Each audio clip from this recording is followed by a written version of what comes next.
This is a fish hook, and you need a fish hook to catch fish. But this is an ad hook, and you need an ad hook to sell product. We spent a lot of time thinking about the ad hook here at Silk Social. Those first 3 to 5 seconds that grab your attention and keep you engaged long enough where you want to buy whatever it is we are selling to you. It is without a doubt the most important part of your e-commerce ad. Here, let me show you why. Here are 2 video engagement curves from an A/B test that we ran here at Silk Social. The only difference between these 2 videos was the first 5 seconds. This small change increased the amount of people watching the video all the way through to the end from 20% to 40%. That's double the amount of people. And reduced the cost per click from $28.44 to $19.54. In other words, we paid 30% less to acquire a customer just because we changed the hook. But how can this be? Let's talk about the video engagement curve. The typical Facebook video engagement curve is shaped like a hockey stick, and it follows an unspoken rule of Facebook advertising.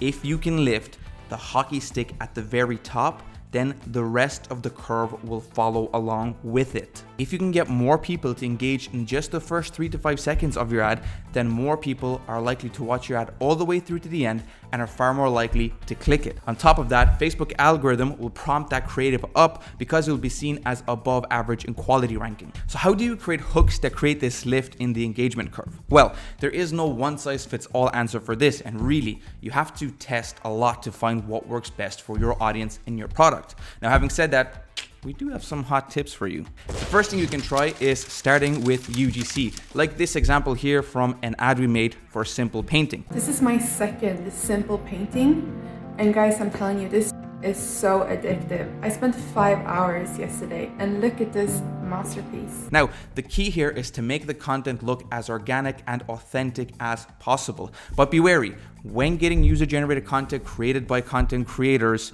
make sure that the quality is good. I can't tell you how many times we get content that's utter rubbish and can't be used at all. Make sure that your talent has really clear instructions on what they need to say, that they're framed properly, that you can hear them clearly, and that it is lit well. Here's a second hot tip: start with faces. We found that close-up shots of people's faces work really well in grabbing your attention. I guess there's something about the eyes that's really captivating and makes us want to stick around. This example from Necology that we did a good few years ago was a massive success.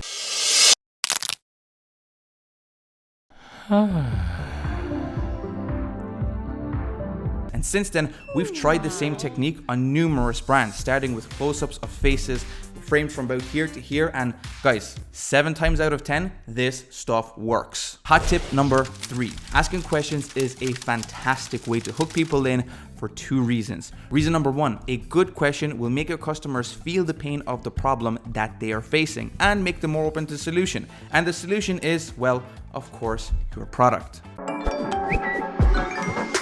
Reason number 2, asking a thought-provoking question can make your ads less disruptive because the customer will be thinking about themselves instead of your creative. And let me ask you this: how often do you find yourself watching disgusting and weird things on your feed that you know you shouldn't be watching? Well, if the answer to that question is yes, then you know why shock and disgust are also fantastic hooks. We try to incorporate as much shock as disgust as Facebook will let us get away with. The best way to do this is to tie that shock and disgust to a problem that your product solves. That way, your customer will be that much more open to a solution. But be sure to maintain a balance and not push your customers away by overdoing it. And last but not least, if your product solves a problem, then you should definitely be using before and afters in the hook of your video.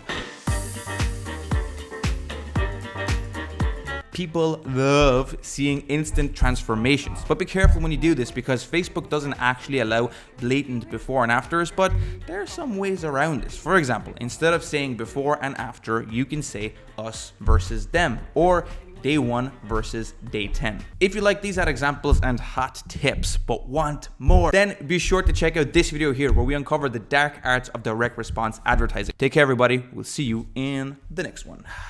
Woo!